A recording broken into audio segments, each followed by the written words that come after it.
Welcome back to the Fourth Way Podcast.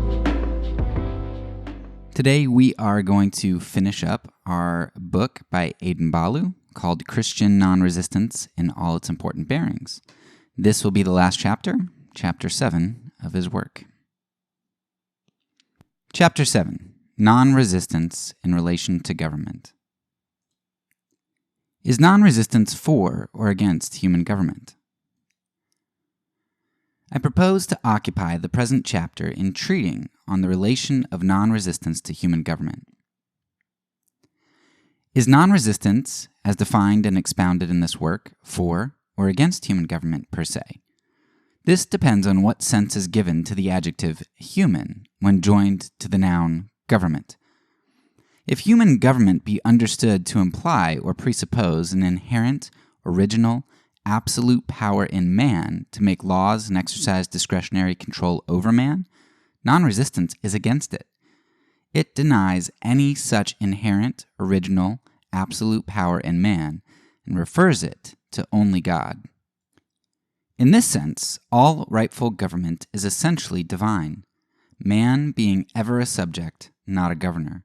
And whenever he assumes to require anything repugnant to the divine law, he is a rebel against God and a usurper over his co-equal fellow man. Man cannot rightfully legislate or govern insubordinately to his Creator. He can only govern under and with the divine sanction. If this position needs any defense, non-resistants are prepared to maintain it against the world. None, however, but atheists and would-be deicides, the genuine no-governmentalists, can be reckless enough to controvert it. But if human government be understood to imply only divine government, clothed in human forms, and administered by human organizations with merely incidental human imperfections, non-resistance is for it per se. It has no necessary opposition to it whatever. It recognizes man as by nature a social being. It sees the ties and dependencies of husband and wife, parent and child, friend and neighbor, smaller and larger community, and is essentially friendly to all social organizations, founded on love to God and man. Human government, in this sense, would be an organization of society, constitutionally deferential to the highest known law of God. It would disclaim and denounce all assumption of power to set up and enforce any law, regulation, or usage in violation of the natural equality and brotherhood of mankind. It would inscribe on its main pillars no resistance of injury with injury, no rendering of evil for evil. Evil can be overcome only with good. It would pledge its entire religious, intellectual, moral, physical, industrial, and pecuniary resources to the maintenance of the right education, good conduct, comfortable subsistence, and general welfare of all its population. It would declare and treat all its officers as servants of their brethren, entitled to no other remuneration than an equal subsistence and dividend of general profits with a mass of unofficials. It would know no such thing as government craft, and have no separate interests of its functionaries to be fattened at the expense of their constituents. It would disclaim all authority of its own and rest all its legislation, its judicial decrees, and its executive proceedings on their intrinsic rectitude and fitness to promote the public good. It would put off all external display, pomp, parade, and childish insignia, and be a plain, simple business concern, provided with all things decent and convenient for its necessary use, and nothing more. It would incur no expense for distinction's sake, for show and dazzle. Man would make no wicked and foolish attempt to appear a god to his fellow worms. The most exalted servant of the people would need to dwell in no better house, eat no better food, drink no costlier liquids, wear no richer livery, ride in no better carriage, under a wise and righteous government than would be proper for every common citizen. He would be ashamed to wish anything better. He that will be chief among you shall be as he that doth serve. This is the pattern for the head of the Christian Republic. Such a government would verify the prophetic prediction, I will also make thy officers peace, and thine exactors righteousness. Violence shall be no more heard in thy land, wasting nor destruction within thy borders.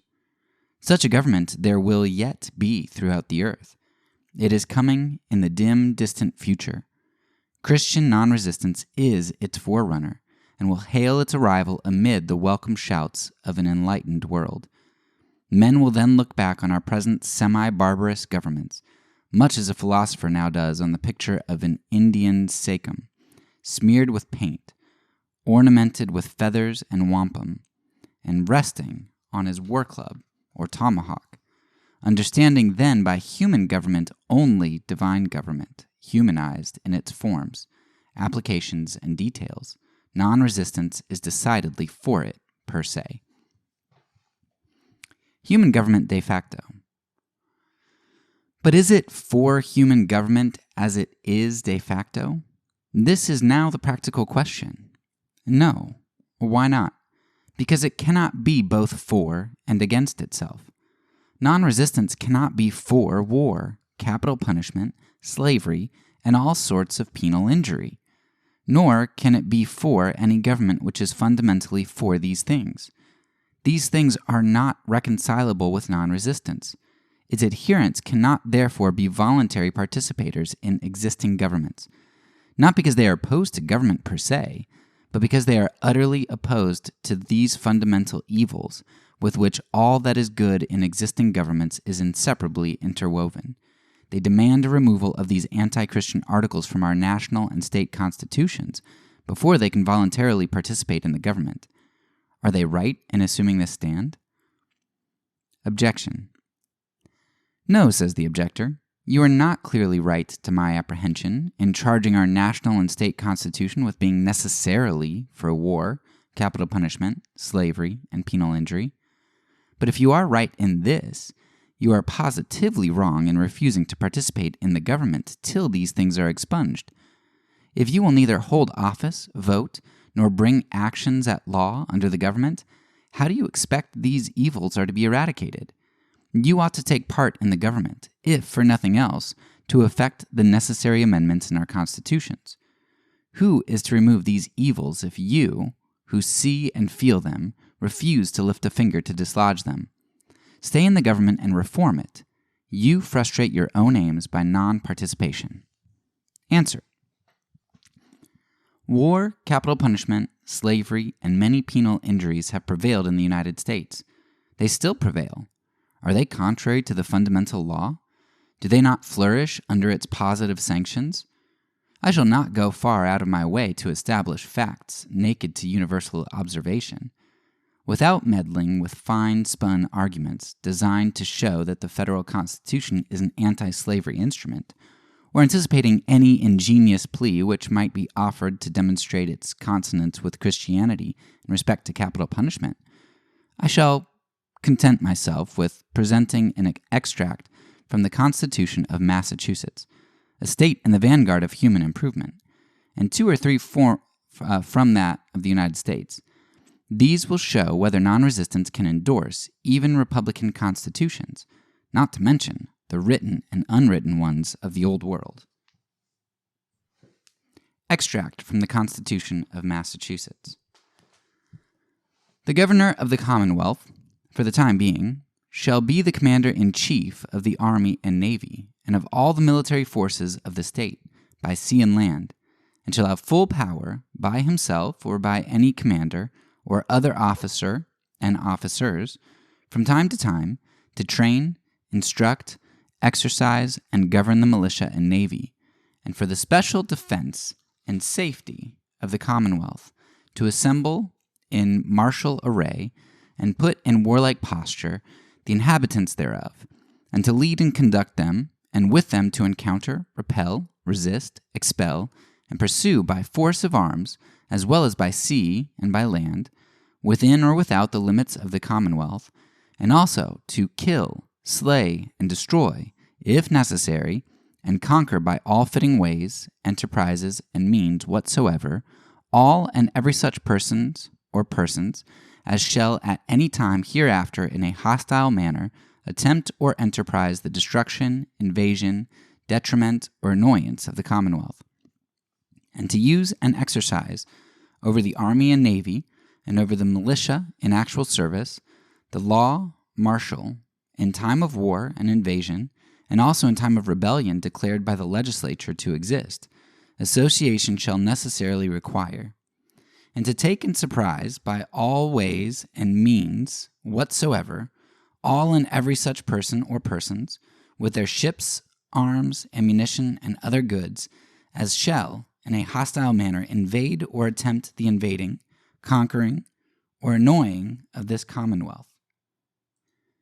And that the governor be entrusted with all these and other powers incident to the offices of captain, general, and commander-in-chief, and admiral, to be exercised agreeably to the rules and regulations of the Commonwealth, and the laws of the land, and not otherwise. Extract from the U.S. Constitution. The Congress shall have power to define and punish piracies and felonies committed on the high seas, and offenses against the laws of nations, to declare war, grant letters of marque and reprisal, and make rules concerning capture on land and water, to raise and support armies, to provide and maintain a navy, to provide for calling forth the militia to execute the laws of the Union, suppress insurrections and invasions, to provide for organizing, arming, and disciplining the militia. The President shall be Commander-in-Chief of the Army and Navy of the United States and of the militia of the several states when called into actual service. His oath shall be, I do solemnly swear or affirm that I will faithfully execute the office of President of the United States and will, to the best of my ability, preserve, protect, and defend the Constitution of the United States. This Constitution and the laws of the United States, which shall be made in pursuance thereof, and all treaties made, or which shall be made, under the authority of the United States, shall be the supreme law of the land. These extracts ought to make it clear to every man's apprehension that our state and national constitutions authorize, provide for, and sanction war, preparations for war, and all the abominations incident to our consequent upon the murderous military system. The objector has no ground to stand on here. Why not participate in order to reform?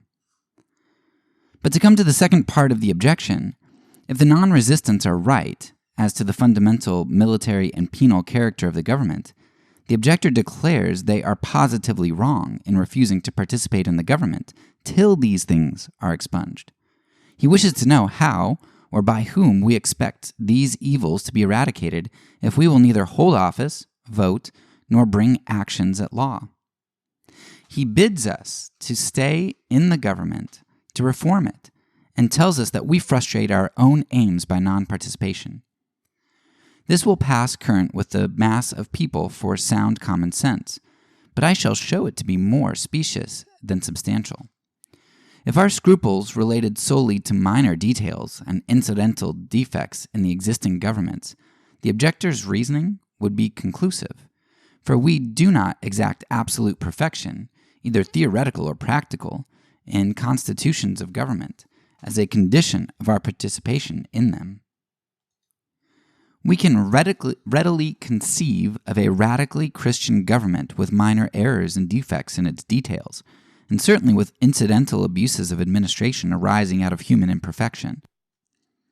In such governments, we could conscientiously participate, and should feel bound to do so for the purpose of purifying them entirely, if possible, from errors and abuses. But the governments now under notice are radically, fundamentally anti-Christian. The whole head is sick and the whole heart faint.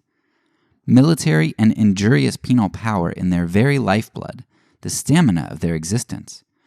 They are as repugnant to non-resistance as pride is to humility, wrath to meekness, vengeance to forgiveness, death to life, destruction to salvation.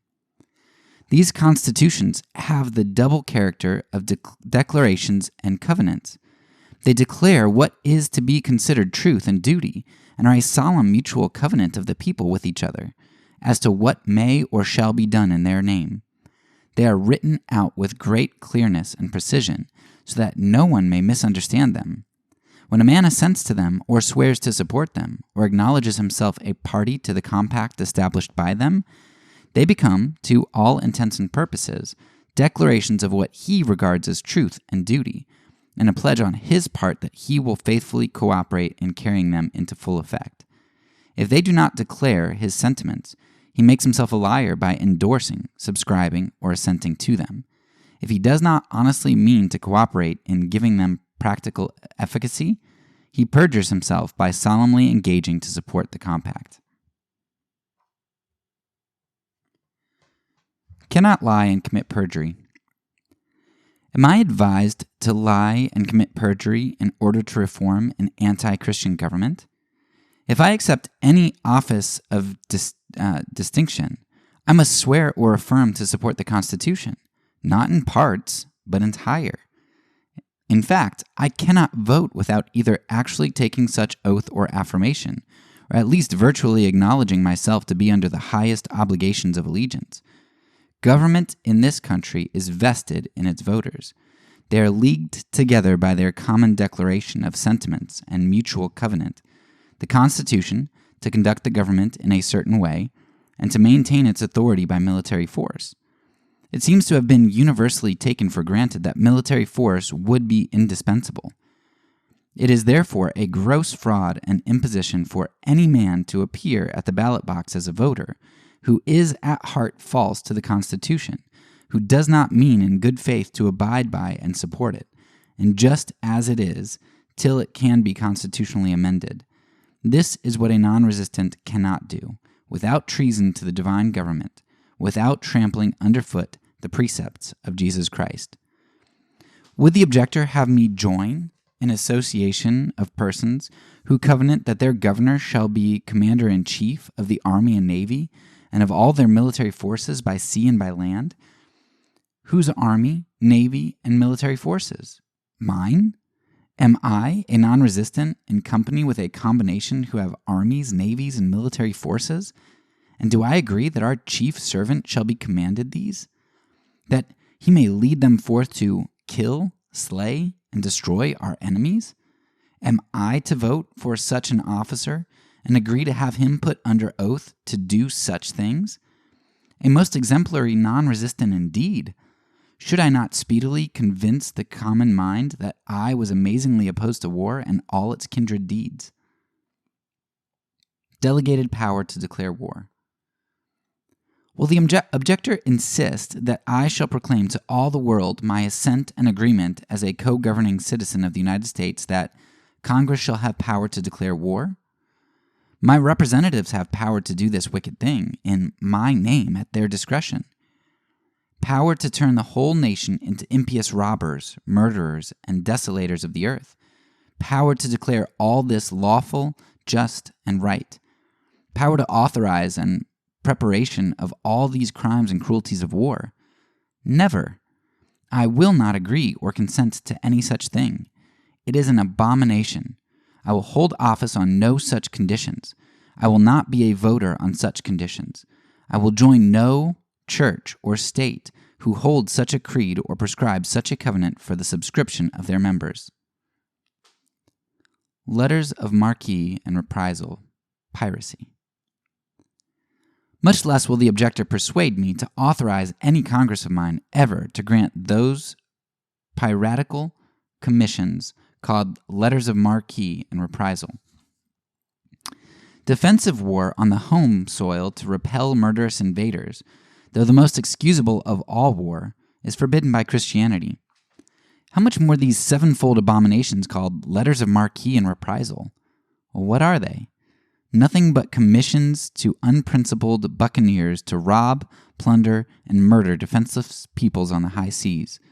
Their victims may be individually the most peaceable and honest people in the world, but if they belong to a certain nation against which, for some foolish or wicked reason, Congress has declared war, their goods are made lawful plunder and themselves the prey of sharkish voracity. Is a common highwayman to be held in universal abhorrence and hung by the neck on a gibbet, and yet are Christian people to authorize their Congress to grant letters of piracy? And will a man, after agreeing that such things shall be perpetuated in his name, presume to go about preaching peace and non-resistance? Does the objector wish me to make myself supremely ridiculous as well as wicked? And yet, notwithstanding all this, I must be a member of the national organization, who are bound by the political creed and covenant. I must be a voter. I must vote for the President of the United States to be Commander-in-Chief of our Army and Navy. I must agree to have him put under oath, faithfully to execute this office.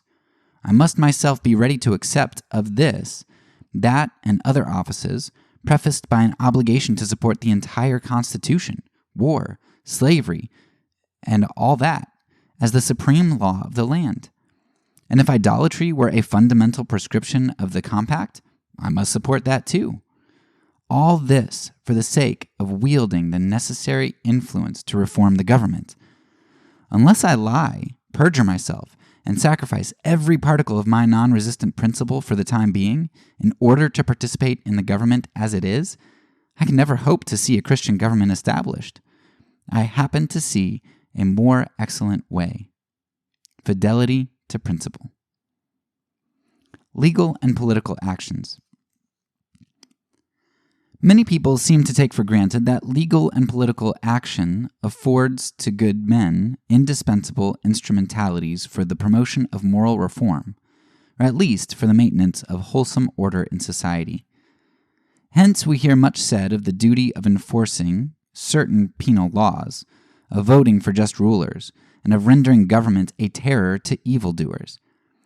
Now I make no objection to any kind of legal or political action which is truly Christian action, nor do I deny that some local and temporary good has been done by prosecutions at law, voting in our popular elections, and exercising the functions of magistracy under the prevailing system of human government. But I contend that theirs is very little legal and political action under this system, which is strictly Christian action. And I deny that professedly good men do half as much to promote as they do to subvert moral reform and wholesome order in society by legal and political action. The common notions respecting these matters are extremely superficial, delusive, and mischievous. Look at facts. Number 1. Is it not a fact that men strenuous for legal coercion, who devote themselves to the prosecution of lawbreakers as an important duty, generally become incapable of benevolent, patient, sussary moral action? Do they not become mere compulsionists?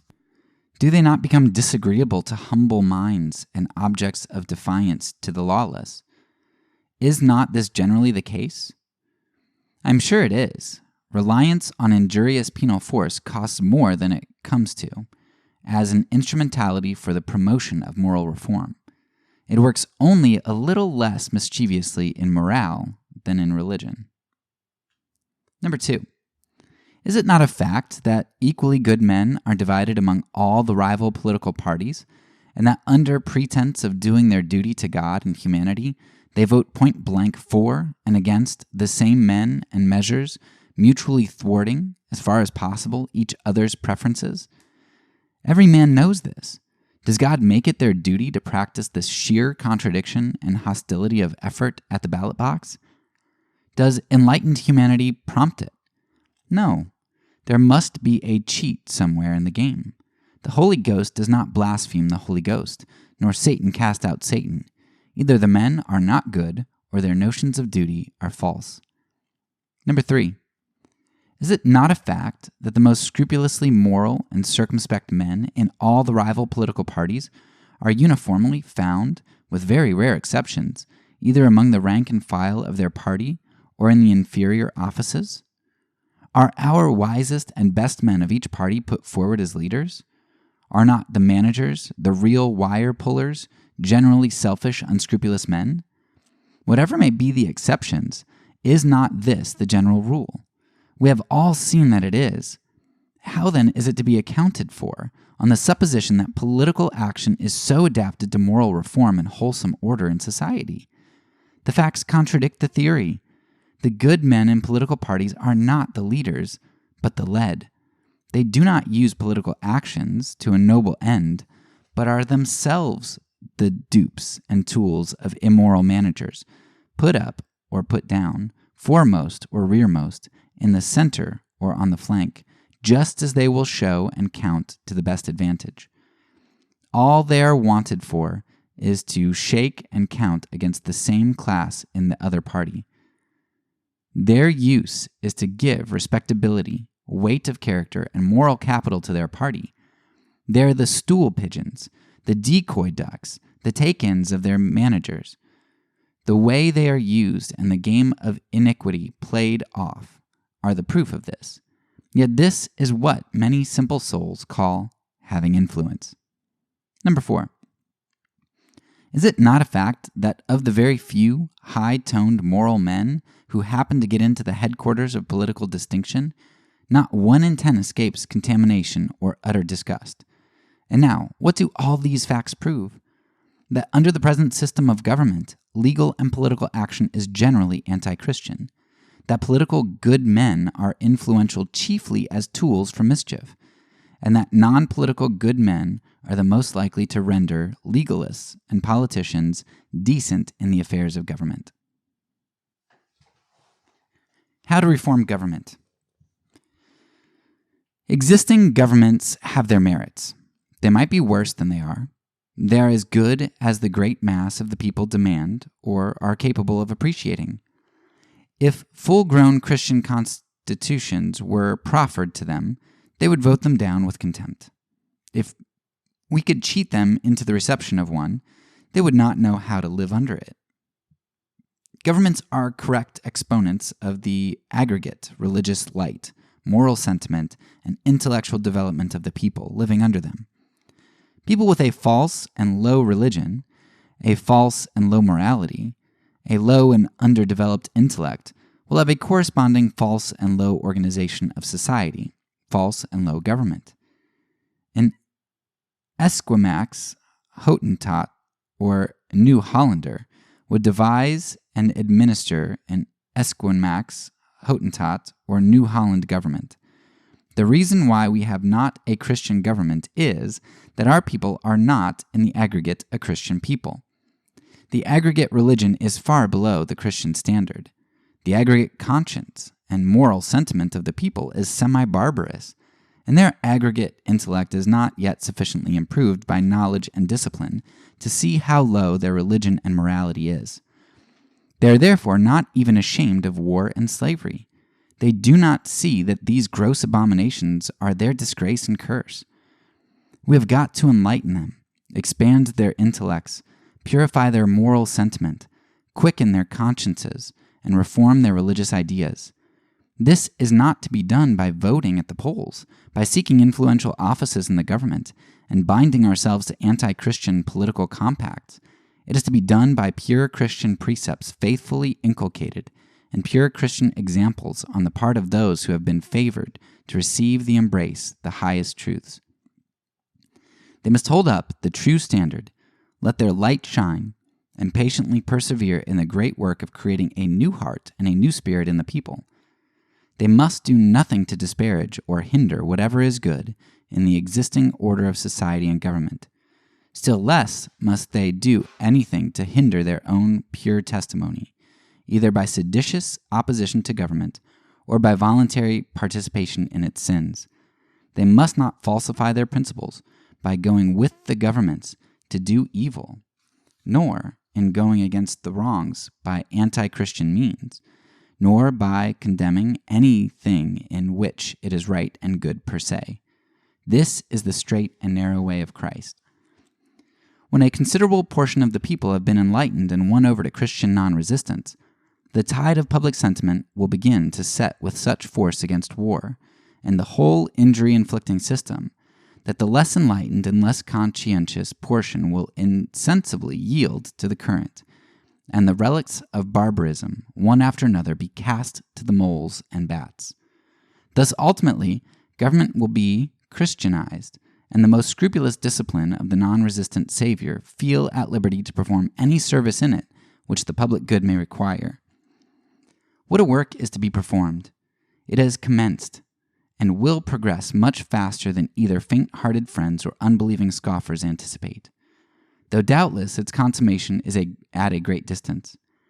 In this view of the case, how supremely silly would it appear for a handful of non-resistants to run a tilt of politics and harness themselves to the car of juggernaut in the hope of influencing the besotted multitude to renounce their idolatry. It would be treason to their cause and ridiculous infatuation for them to play such antics. Their mission is to have no fellowship with the unfruitful works of darkness, but rather reprove them, to teach not number the people, to show forth a model of what ought to be, not conform to what is, to testify against the spiritual wickedness in high places, and to cause the unpopular abominations of the land to be properly appreciated and utterly loathed, to scatter light and call the people to repentance, to reform our 30,000 religious teachers, so that instead of patronizing, inculcating, apologizing for, consenting to, and pronouncing benedictions on military power and display, they may view and speak of it with the same abhorrence they now do idol worship. To convert our hundreds of thousands of church members to this primitive Christianity, which nerved up the ancient disciples to say, in the face of threatened death, "I am a Christian and cannot fight." When we have done all this, we will begin to think about voting and accepting office in the government. We believe we shall then no longer be obliged to subscribe constitutions which make our governors and presidents commanders-in-chief of the army, or which invest Congress with discretionary powers to declare war, grant letters of marque and reprisal, those flagrant crimes against God and humanity. If we should, why then, we would still play our axe to the root of the tree, and non-participate till a better day had dawned on the world. Such is the method by which true Christianity teaches its disciples to reform government. True, it is not according to the wisdom of this world, which is foolishness with God, but it is according to the wisdom that cometh down from above, which is first pure, then peaceable, gentle, easy to be entreated, full of mercy, and good fruits, without partiality and without hypocrisy. James 3:17. Injurious force not essential to government. I shall now be told by the opposer that I am a utopian, a dreamer, a chimerist, to imagine any such thing as a government without a war power in the last resort, without the power of deadly compulsion to suppress individual crime and mobocratic violence. That such a government would be a body without a soul, a house without a foundation, a powerless non-resistant abstraction, a something which can never have existence on earth, at least not so long as human imperfection remains. I know that this is a common objection respecting government, but it is false, the spawn of ignorance, a sheer delusion. A little reflection will show how utterly groundless it is. It derives all its plausibility from the exhibitions of past and remaining barbarism. Because men have been barbarous, and their laws and penalties barbarous, it is taken for granted that they cannot be otherwise. Just as the African in the center of the torrid zone assumed that there could be no such thing as ice because he had never seen any, and just as all your ignorant people assume that nothing can exist unlike what has come under their own observation. Suppose one should confidently assert that there could be no such thing as a man, actually living and transacting business among mankind without a military chapeau on his head, a sword dangling by his side, or a musket over his shoulder, or at least pistols or bowie knife about his person. That no man could live in the world without either actually fighting or threatening to fight, or at least being armed for a fight. Who would not see the absurdity of this assertion? The man and the man's means of preserving his life do not necessarily belong together. The Christian non-resistant is as much of a man as your sword and dagger character, and much less a brute. And the former stands a much better chance of a long life, civil treatment, and substantial happiness in the world than the latter. Suppose someone should assert that there could be no such thing as a family or good family government without guns and dogs to defend them against marauders, and plenty of switch sticks to wear up over the children's backs. Would it show anything more than the ignorance and low moral development of the asserter? Suppose another should affirm that there can be no such thing as a Church of Christ without the Inquisition and the auto de fe. Men of intelligence, reflection, and Christianized moral feeling know the contrary. Under what circumstances the country might have a non-resistant government? Let us have 2/3 of the people of the United States, including that portion who are, or would be thought Christians, philanthropists, people of intelligence, and orderly citizens, once firmly committed to non-resistance, as explained and illustrated in this work, with even a large share of imperfection still lingering about them, and the government might triumphantly dispense with its army, navy, militia, capital punishment, and all manner of infurious inflictions. Under the light necessary to effect so general a change of public sentiment, a considerable portion of the people would have reconstructed neighborhood society by voluntary association in such a manner as nearly to do away intemperance, idleness, debauchery, miseducation, poverty and brutality, and to ensure the requisite inducements, means, and opportunities for great self-improvement and social usefulness. The consequence would be that very few poor creatures would remain without a strong moral guardianship of wise and true friends to look after their welfare. Wholesome cure would be applied with vast success to the ignorant and vicious, and at the same time, powerful preventatives beyond estimation applied to the newborn generation. Under such circumstances, suppose a truly Christian government to administer the general affairs of the several states and of the nation. How little would they have to do? How well might they perform that little? And how trifling would be the burdens of it either to officers or to people? It would hardly require $30 millions to carry such a government through a single year. They would not expand 80%. Of all their receipts on ships of war, forts, arsenals, troops, etc., if they expanded half this sum on the reformation of a few remaining vicious and right education of youth, and the encouragement of virtue among the whole people, their work would be cut short in righteousness.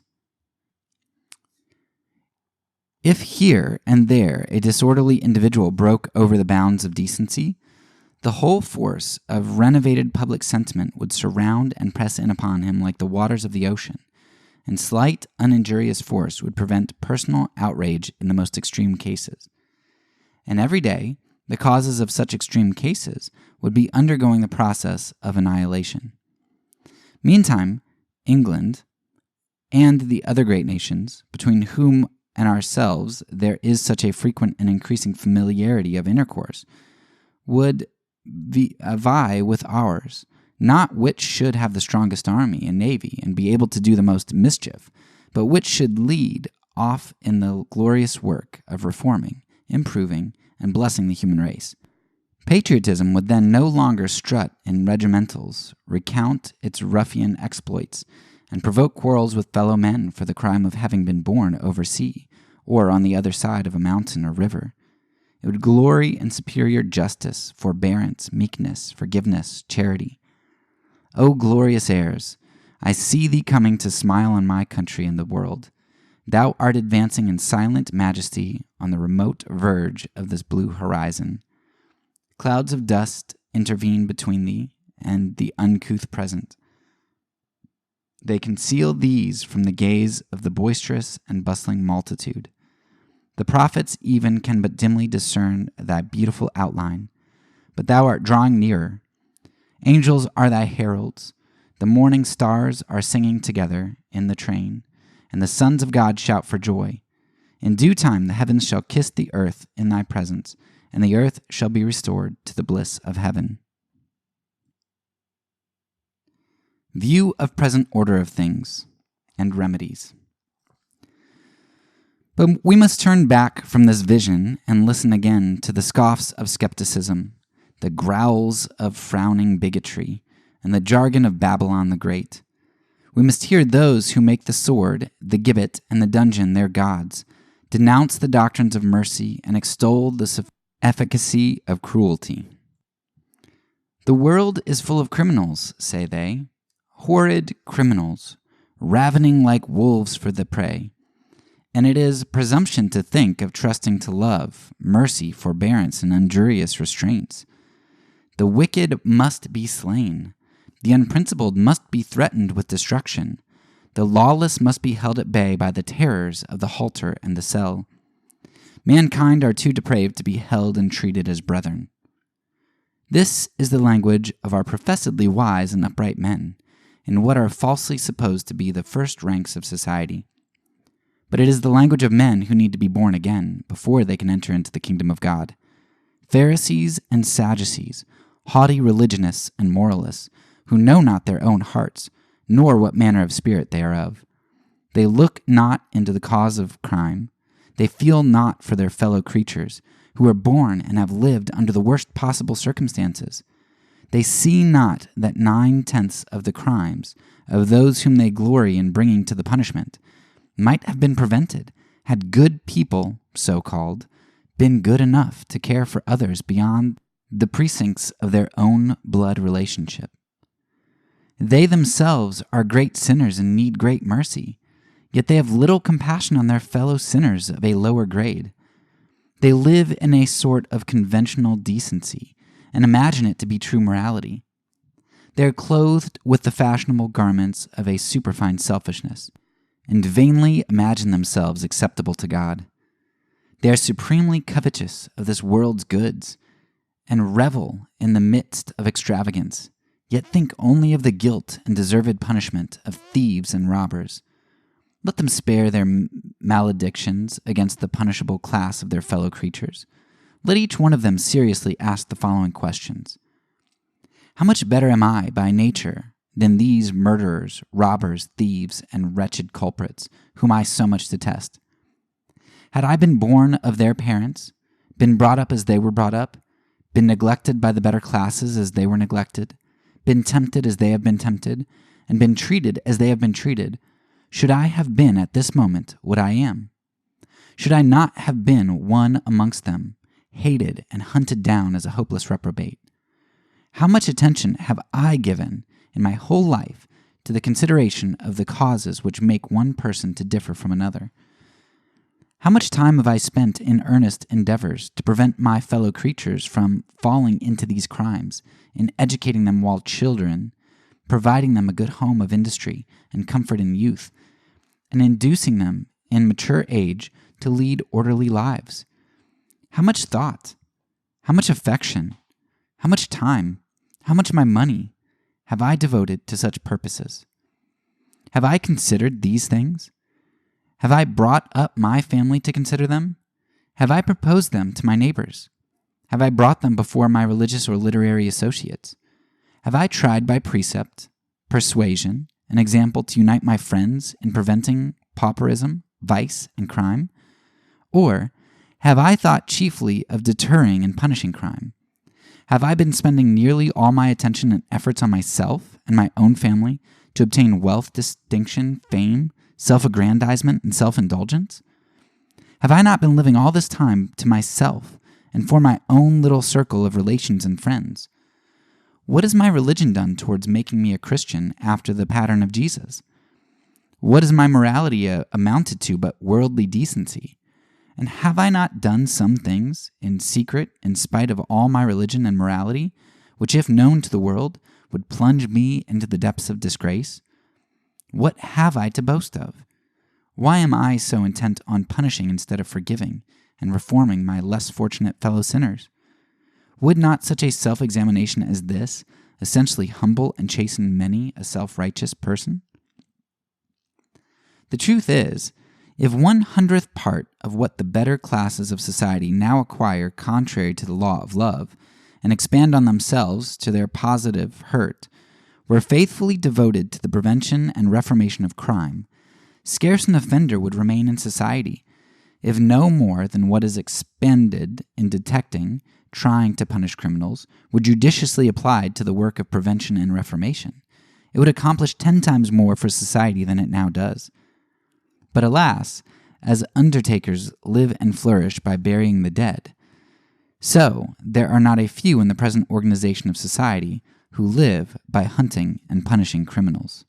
And yet, many of the worst offenders luxuriate in perfect impunity, fortified by bulwarks impregnable to the penal laws. At the same time, the ordinary acquisition of property by what are called the better classes, the criers out for a punishment, is only a fashionable species of gambling and extortion in which the cunning, the fortunate, and the unscrupulous carry off the stakes amid the perpetual grumblings of the unlucky losers. Besides this, intemperance and licentiousness are permitted to allure millions through their licensed portals at the chambers of hell, and slavery shakes her whips and chains over a sixth portion of a professedly free people, under the protection of our star-spangled banner. Is it any wonder that such a state of things, such a religion, such a morality, such unbridled acquisitiveness, such selfishness, and such oppression of the governing portion should breed, foster, and perpetuate all manner of vice and crime in the under classes of society? Not at all. Therefore, Christian non-resistance protests against the wickedness of the punishing, as well as the punished classes. It proposes and insists on a radical reform. And when this reform shall have gone forward to a certain point, a government untainted by military power or penal injury will be both practicable and certain. To show that such a government is possible, I will now present a clear, discriminating, irrefutable extract from M. Guizot, Prime Minister of France. Extract from Guizot's letter. Is it not forming a gross and degrading idea of government to suppose that it resides chiefly, in the force which it exercises to make itself obeyed in its coercive elements? Let us quit religion for a moment and turn to civil government. Trace with me, I beseech you, the simple march of circumstances. Society exists. Something is to be done no matter what, in its name and for its interest. A law has to be executed, some measure to be adopted, a judgment to be pronounced. Now, certainly, there is a proper method of supplying these social wants. There is a proper law to make, a proper measure to adopt, a proper judgment to pronounce. Whatever may be the matter in hand, whatever may be the interest in question, there is, upon every occasion, a truth which must be discovered and which ought to decide the matter and govern the conduct to be adopted. The first business of government is to seek this truth. It is to discover what is just, reasonable, and suitable to society. When this is found, it is proclaimed. The next business is to introduce it to the public mind, to get it approved by the men upon whom it is to act, to persuade them that it is reasonable. In all this, is there anything coercive? Not at all. Suppose now that the truth which ought to decide upon the affair, no matter what, suppose I say that the truth being found and proclaimed, all understandings should be at once convinced, all wills at once determined, and all should acknowledge that the government was right and obey it spontaneously. There's nothing yet of compulsion, no occasion for the employment of force. Does it follow, then, that a government does not exist? Is there nothing of government in all this? To be sure there is, and it has accomplished its task. Compulsion appears not till the resistance of individuals calls for it, till the idea, the decision which authority has adopted, fails to obtain the approbation or the voluntary submission of all. Then government employs force to make itself obeyed. This is a necessary consequence of human imperfection, an imperfection which resides as well in power as in society. There is no way of entirely avoiding this. Civil governments will always be obliged to have recourse, in a certain degree, to compulsion. Still, it is evident they are not made up of compulsion, because whenever they can, they are glad to do it without it, to the great blessing of all. And their highest point of perfection is to be able to discard it and trust to means purely moral, to their influence upon the understanding. so that in proportion as government can dispense with compulsion and force, the more faithful it is in its true nature, and the better it fulfills the purpose for which it is sent. This is not to shrink. This is not to give way, as people commonly cry out. It is merely acting in a different manner, in a manner more general and powerful. Those governments which employ the most compulsion perform much less than those which scarcely ever have recourse to it. Government, by addressing itself to the understanding, by engaging the free will of its subjects, by acting by means purely intellectual instead of contracting, expands and elevates itself. It is then that it accomplishes most and attains to the greatest objects. On the contrary, it is when a government is obliged to be constantly employing its physical arm that it becomes weak and restrained, that it does little and does that little badly. The essence of government, then, by no means resides in compulsion, in the exercise of brute force. It consists more especially of a system of means and powers conceived for the purpose of discovering upon all occasions what is best to be done, for the purpose of discovering the truth which by right ought to govern society, for the purpose of persuading all men to acknowledge this truth, to adopt and respect it willingly and freely. Thus I think I have shown that the necessity for and the existence of government are very conceivable, even though there should be no room for compulsion, even though it should be absolutely forbidden. From the History of Civilization in Europe, Lecture 5. Conclusion. Is this satisfactory? Is this conclusive? It ought to be so.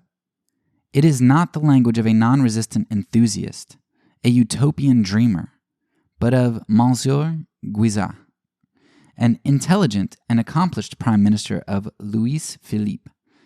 Let the arrogant condemners of this idea of a pure Christian government resolve the matter and consider whether their skepticism arises out of knowledge or ignorance. To a sound mind, the case admits of little doubt.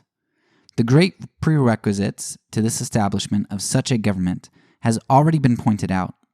It is religious, moral, and intellectual reform among the people, superinducing in them a more Christian faith, a more Christian conscience, a more enlightened intellect, and a purer morality. This noble work non-resistance espouses, and will unfalteringly prosecute, is to its blessed consummation. To carry it forward, the faithful will lay aside pecuniary, political, military, and all worldly ambition, every weight that encumbers, and press forward to the mark for the prize of the high calling in Jesus Christ, despising the cross and enduring the shame, till they enter into his glory and partake of the true majesty of this kingdom. He is King of kings, the Lord of lords, and the kingdoms of this world shall at length become his in righteousness and peace. I've thought it gentle and ungentle hour, of many an act and giant shape of power, of bruised rights and flourishing bad men, and virtue wasting heavenwards from Adin, brute force and fury and the devilish drouth, of the fool cannon's ever gaping mouth, and the bride widowing sword and the harsh bray, the sneering trumpet sends across the fray, and all which blights the people thinning star, the selfishness invokes the horsed war. Panting along with many a bloody mane, I've thought of all this pride and all this pain, and all the insolent plenitudes of power, and I declare by this most quiet hour, that power itself has not one half the might of gentleness. 'Tis want to all true wealth. The uneasy madman's force to the wise health, blind downward beating to the eye that see, noise to persuasion, doubt to certainty, the consciousness of strength in enemies, who must be strained upon, or else they rise. Whereas all shrieks and clangs with which a sphere undone and fired could rake the midnight sky, compared with that vast dumbness nature keeps throughout her starry deeps, most old and mild and awful and unbroken, which tells a tale of peace beyond whate'er was spoken. Leigh Hunt.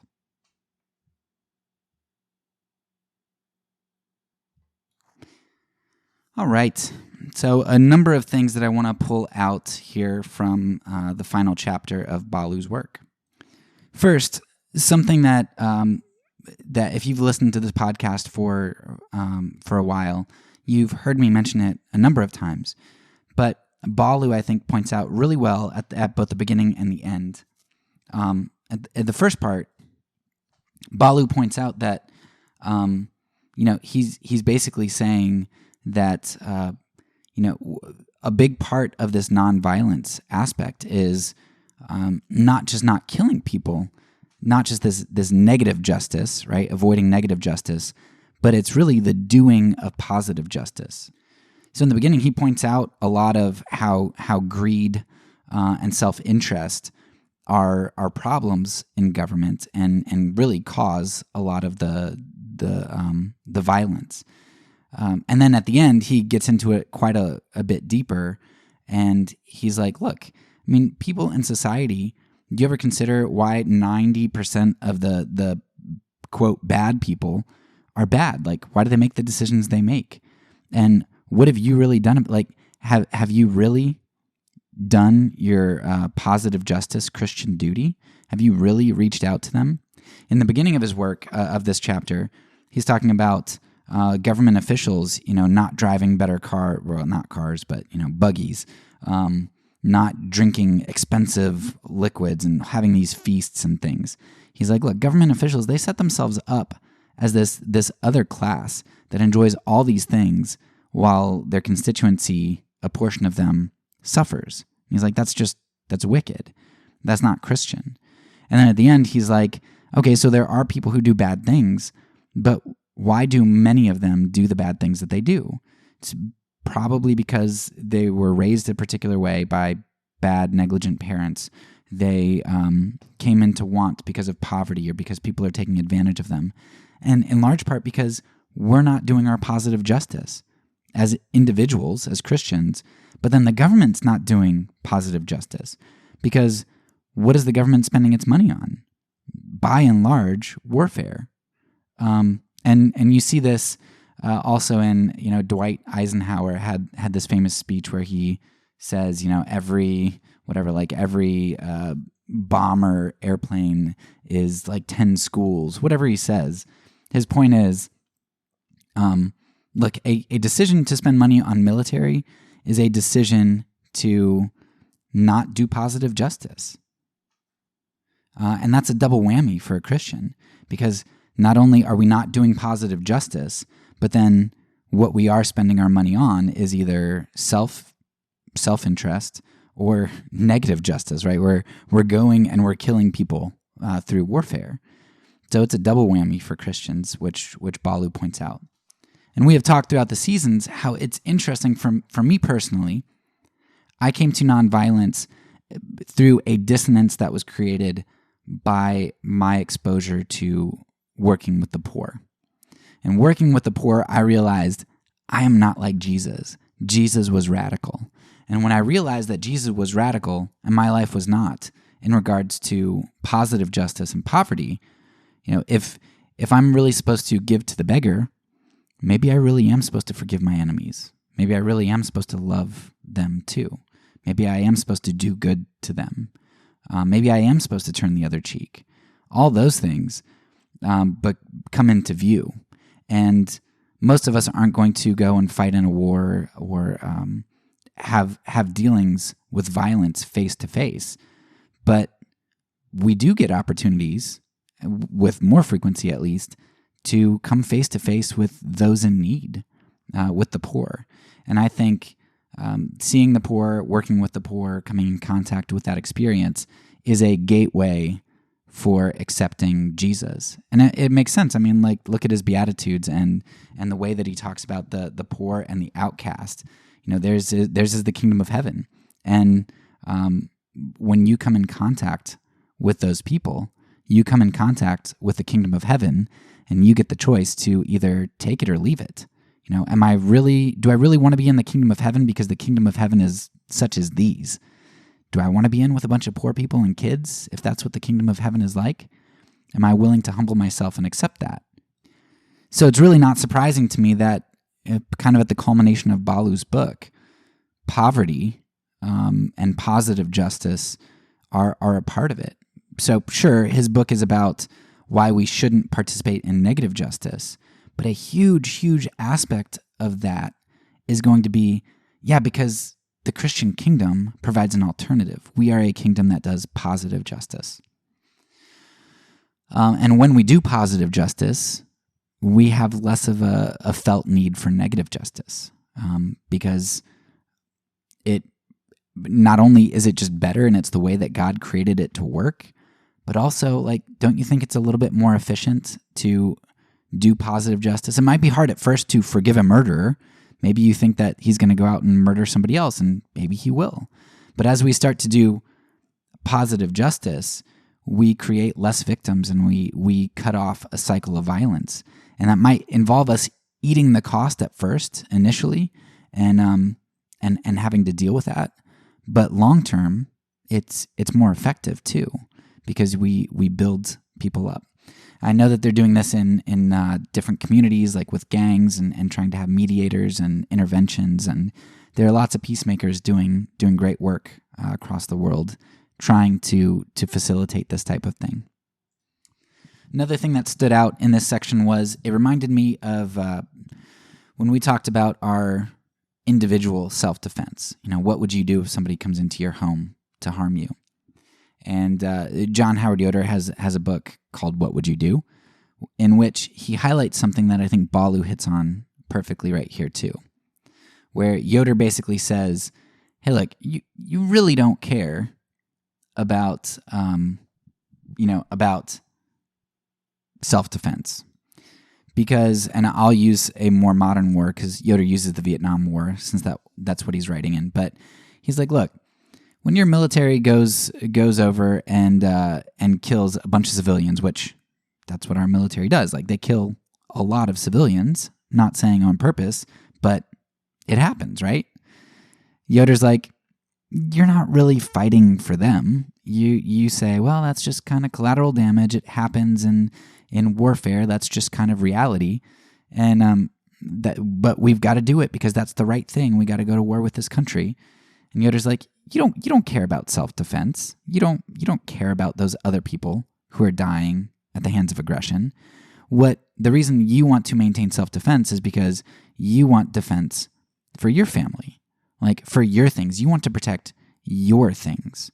And really, Yoder boils it down to being self-defense is largely about self-interest. Sure, we don't want our family to die. Get that. But we're okay with the Afghani collateral damage. We're okay with the Vietnamese collateral damage. But if doing the right thing means not killing somebody else or attacking somebody else, including an aggressor, we're not okay with our family being collateral damage for doing the right thing. And that's a big simplification. You should go back and listen to that episode if you want it kind of hashed out more. And I think I quote Yoder, but self-interest is a huge part of this discussion when it comes to violence, because a lot of violence is a result of our selfishness and self-focus, hoarding resources, greed, protecting those resources, all that kind of stuff. And so you find that quite often poverty and social justice are inextricably linked with the idea of violence, nonviolence. Why do we go to wars? Why do we kill? Why do we have harsh sentences? A lot of times when you really dig into it, it's self-protection, protection of the ruling class or the tyranny of the majority, if you're in a democracy. The second thing I would highlight here from Ballou's last section is I think he hits the nail on the head because for government, a lot of people have a really big issue with this idea of not voting. Like, well, what do you expect? Like, he's a commander-in-chief, not a pastor-in-chief. We can't expect our government to be perfect. And Ballou really hammers home that, basically, if you vote and if you involve yourself in government, you are agreeing to promote the things that the Constitution, state or federal, the things that says. And so what does it say? It says that, you're voting for a commander-in-chief. You're voting for somebody to go to war, to be in charge of militias, to exact punishment, like all these things. And so whatever the government does that's constitutional, they do in your name. Now, sure, if somebody gets in government and does something illegal or unconstitutional, you didn't elect them to do that, so that's not done in your name. There are imperfect people and they do bad things. You're not responsible for that. But for the things that they do under the Constitution, you are responsible for. If you voted for one of the presidents that was that participated in the war in Afghanistan, which I did, I voted for Bush the first time, and I think I voted for him the second time, and then whatever. I voted in all the elections up through 2016. I didn't vote in the last one, 2020, whatever that was. I gave them free rein to do what they did.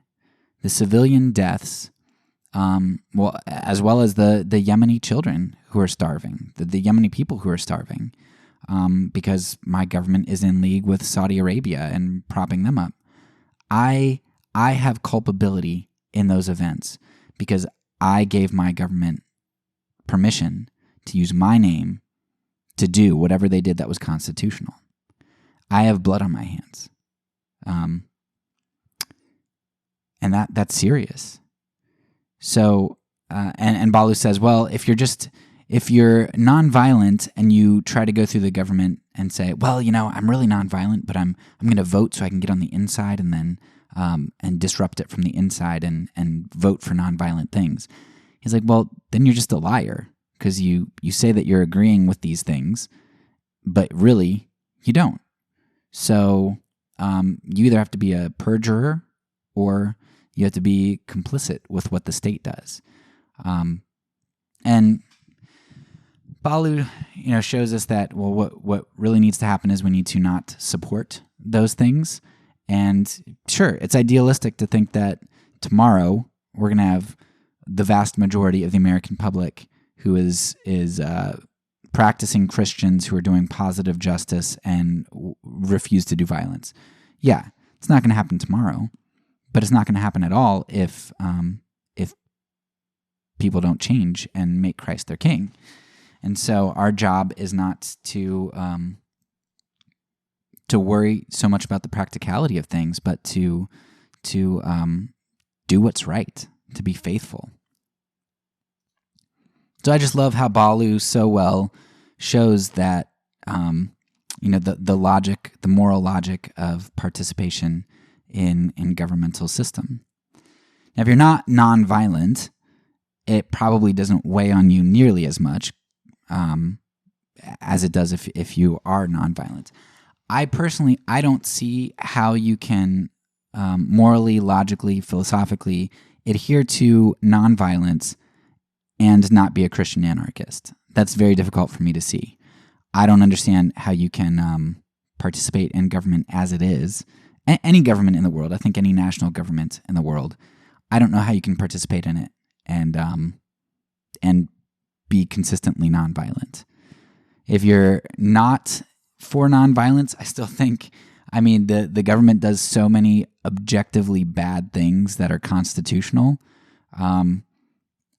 I just don't know how you can still justify that, even if you are for violence and the penal system and things. But I guess I could see that a little bit more. So anyway, that wraps up our time with Ballou. Love this work. It's one that I'm going to read probably at least once a year. This is like my second or third time reading through it, and I'm more amazed at it this time on my third reading than I was on my first or second. It's just such a good work, and it's relatively short, but it's got so much jam-packed into it, and it's great. So I hope you guys enjoyed it. That's all for now. So peace, and because I'm a pacifist, when I say it, I mean it.